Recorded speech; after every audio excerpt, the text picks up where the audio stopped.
بسم اللہ الرحمن الرحیم۔ السلام علیکم دوستو، دنیا بھر کی خبروں میں آج آپ سنیں گے، لیکن اس سے پہلے اگر ہو سکے تو لائک، سبسکرائب اور بیل آئیکن کا بٹن ضرور دبا لیں۔ شکریہ۔ بھارت میں آکسیجن کی عدم فراہمی، ایک رات میں 12 مریضوں کی اموات۔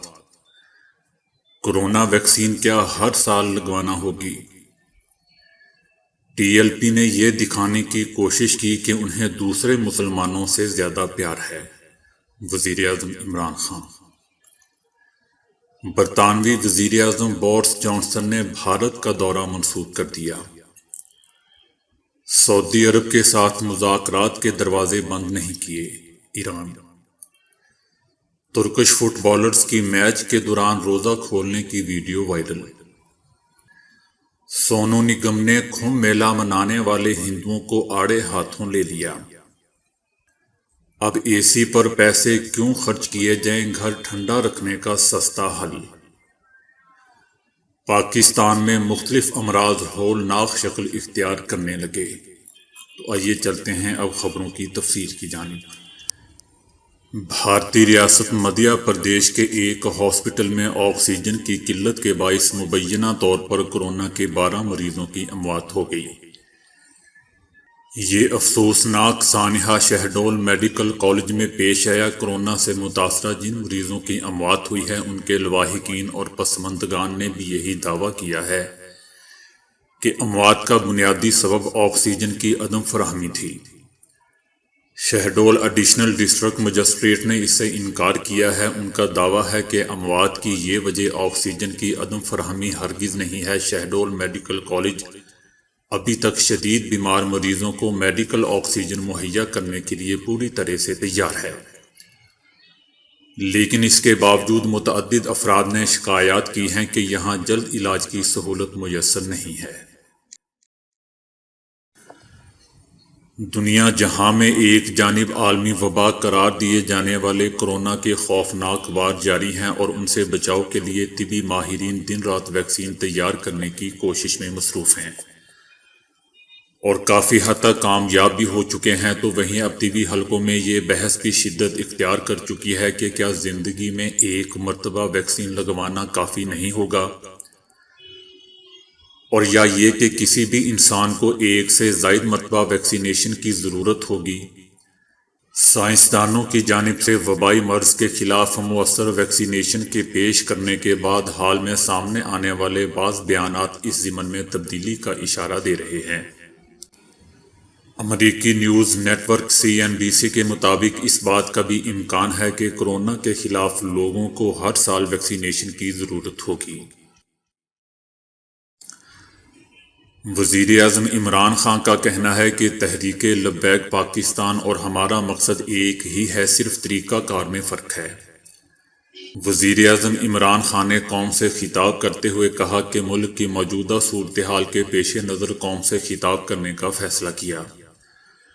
ان کا کہنا تھا کہ پچھلے ہفتے ایک جماعت نے یہ دکھانے کی کوشش کی کہ انہیں شاید دوسرے مسلمانوں سے زیادہ پیار ہے۔ تحریک لبیک پاکستان یہ کہہ رہی ہے کہ فرانس سے تعلقات ختم کر کے ان کے سفیر کو واپس بھیجا جائے۔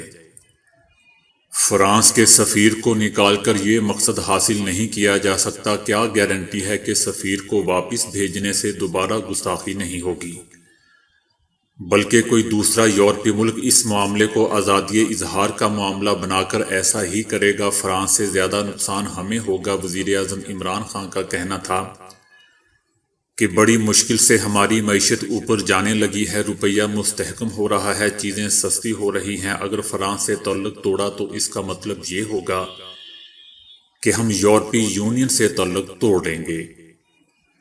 ہمارے نبی کریم صلی اللہ علیہ وآلہ وسلم لوگوں کے دلوں میں بستے ہیں، اس لیے دنیا میں کہیں بھی ان کی شان میں گستاخی ہوتی ہے تو ہمیں تکلیف ہوتی ہے، اور صرف ہمیں ہی نہیں بلکہ دنیا بھر میں مقیم مسلمانوں کو بھی ہوتی ہے۔ ہم چاہتے ہیں کہ دنیا کے کسی ملک میں نبی کریم صلی اللہ علیہ وآلہ وسلم کی شان میں گستاخی نہ ہو۔ وزیر اعظم عمران خان کا کہنا تھا کہ 50 مسلم ممالک میں کوئی بھی مظاہرے نہیں کر رہا، لیکن کالعدم ٹی ایل پی چاہتی ہے کہ ملک میں مظاہرے ہوں، اپنے ہی ملک میں توڑ پھوڑ کر کے کوئی فائدہ نہیں۔ ان لوگوں نے پولیس کی 40 گاڑیوں کو جلا دیا، 4 پولیس اہلکار شہید کر دیے، 800 سے زائد زخمی ہوئے، احتجاج سے 100 سڑکیں بلاک ہوئیں، عوام کا نقصان ہوا، آکسیجن سلنڈر نہ ملنے سے ہسپتالوں میں اموات ہوئیں۔ اس مقصد کے حصول کے لیے میری حکمت عملی ذرا مختلف ہے۔ صرف پاکستان کے بائیکاٹ سے مغرب کو کوئی فرق نہیں پڑے گا، تمام مسلم ممالک کو اس پر اتفاق کرنا ہوگا کہ مغرب کو یہ متفقہ طور پر پیغام دیا جا سکے کہ اگر کسی بھی ملک میں اس طرح کی گستاخی کی گئی تو ہم سب اس سے تجارتی تعلقات منقطع کر لیں گے، تب جا کر انہیں احساس ہوگا، اور اسی کے لیے میں کوشش کر رہا ہوں۔ برطانیہ کے وزیر اعظم بورس جانسن نے کورونا وبا کے پھیلاؤ میں تیزی کے باعث بھارت کا دورہ منسوخ کر دیا ہے۔ برطانیہ کے وزیر اعظم کو آئندہ ہفتے بھارت کے سرکاری دورے پر پہنچنا تھا، لیکن بھارت میں یومیہ کورونا کیسز کی تعداد 1.5 لاکھ سے تجاوز ہونے پر اب یہ دورہ منسوخ کر دیا گیا ہے۔ بھارت میں ایک دن میں نئے کورونا کیسز کے سارے ریکارڈ ٹوٹ رہے ہیں۔ دورے کی منسوخی کے بعد دونوں وزرائے اعظم اس سال کے آخر میں ملاقات کریں گے۔ اس سے قبل بھی بھارتی وزیر اعظم اس برس جنوری میں بھارت کا دورہ منسوخ کر چکے ہیں۔ دوستو، یاد رہے کہ بھارت میں کورونا کے نئے کیسز کی شرح 16% ہو گئی ہے، جبکہ روزانہ کی بنیاد پر سامنے آنے والے نئے کیسز کی تعداد 2 لاکھ تک پہنچ چکی ہے۔ ایران نے سعودی عرب کے ساتھ خفیہ مذاکرات کی میڈیا رپورٹس کی تردید یا تصدیق نہیں کی، تاہم مذاکرات کے لیے دروازے کھلے رکھنے کا اشارہ دیا ہے۔ ایران کا کہنا ہے کہ ایران نے ہمیشہ سعودی عرب کے ساتھ مذاکرات کا خیر مقدم کیا ہے، کیونکہ مذاکرات دونوں ممالک کے لیے فائدہ مند ہیں۔ سعودی عرب نے برطانوی اخبار کی ایران کے ساتھ خفیہ مذاکرات کی میڈیا رپورٹس کو بے بنیاد قرار دے دیا ہے۔ دونوں ممالک کے درمیان 2016 سے تعلقات منقطع ہیں، جب ریاض میں ایک شیعہ عالم کا سر قلم کیا گیا تھا۔ یاد رہے کہ عالمی خبر نساں ادارے رائٹرز اور فائنینشل ٹائمز میں شائع ہونے والی ایک رپورٹ میں دعویٰ کیا گیا تھا کہ 9 اپریل کو ایران اور سعودی عرب کے سفارتکاروں کے درمیان خفیہ مذاکرات ہوئے ہیں۔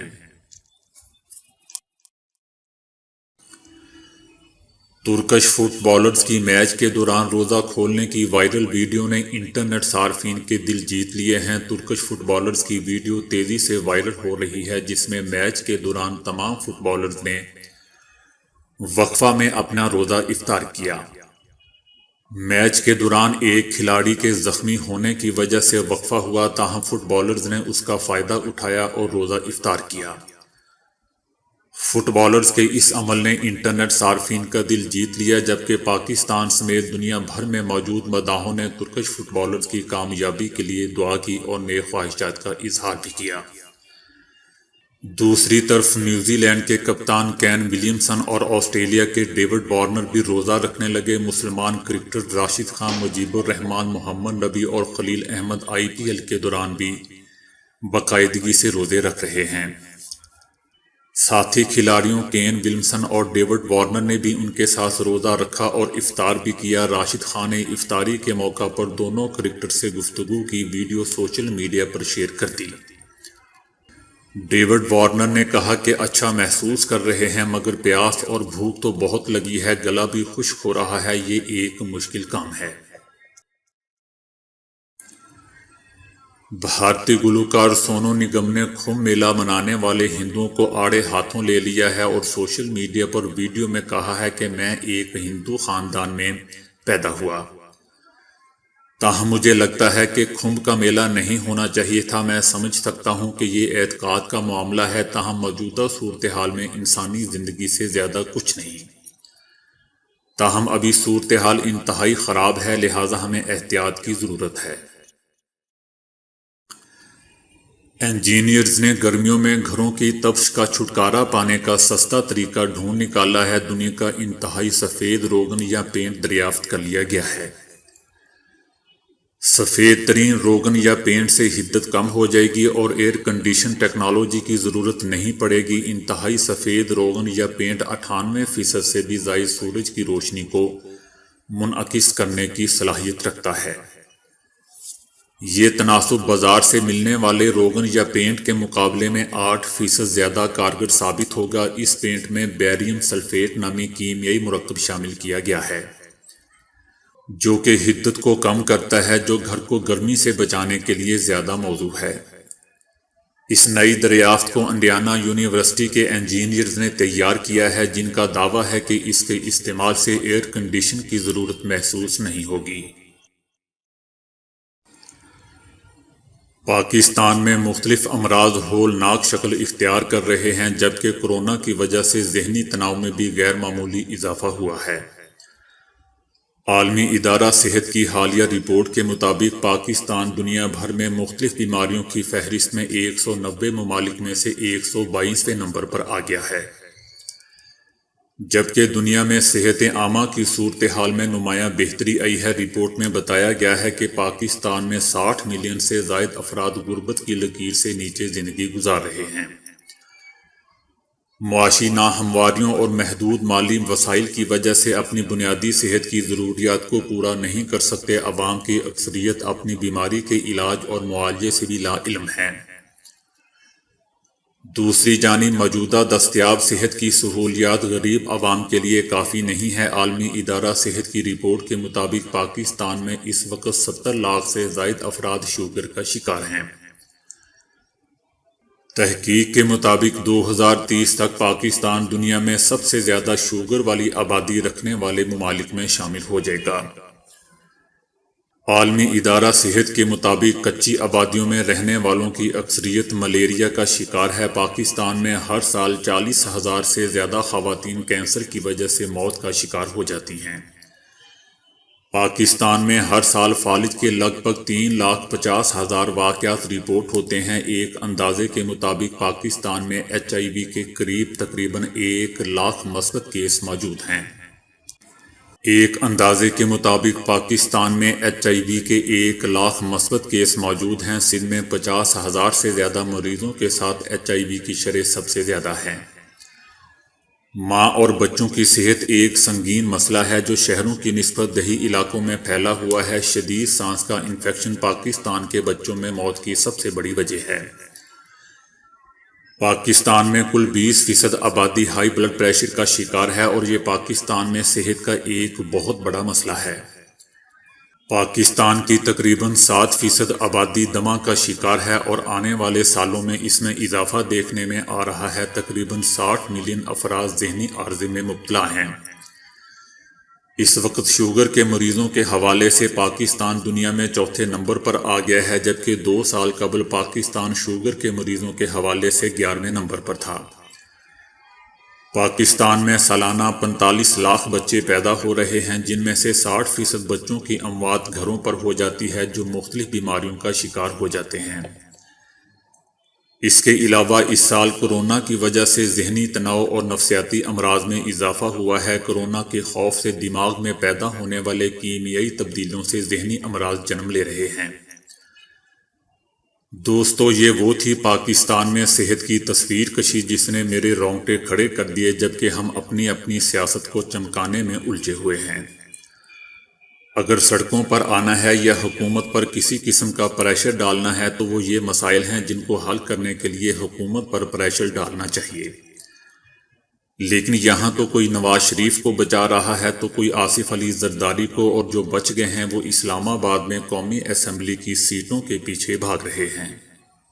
تو دوستو، آج کے لیے اتنا ہی۔